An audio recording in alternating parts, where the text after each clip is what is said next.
So yun guys, nandito kami sa barangay Batasdao, no? So General Emilio Aguinaldo, also known as Bailen. So yun po yung piso wifi. From MikroTik base to OPI base na siya. Kasi nagloko na yung kanya MikroTik. So tapos bukod doon ay may mga wiring problem pa siya. So mas gusto daw niya mas upgradable o mas magandang gamitin. Sige, OPI base. OPI base. And then powered by EEP110 and Easy Wi-Fi. Sir Easy, Bakenemen.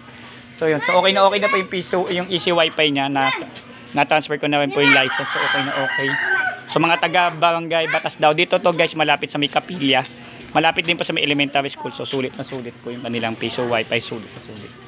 So okay na okay na. May meriendahan na rin po, one stop shop na rin po dito. Pag nagutom ka habang nagwa-Wi-Fi, at mayroon pa silang additional tambayan pag di ka pa nakontento sa harapan.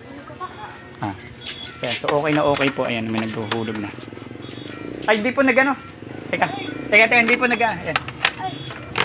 Yan, yun. Antayin nyo lang po mga 3 to 5 seconds. Papasok po yun.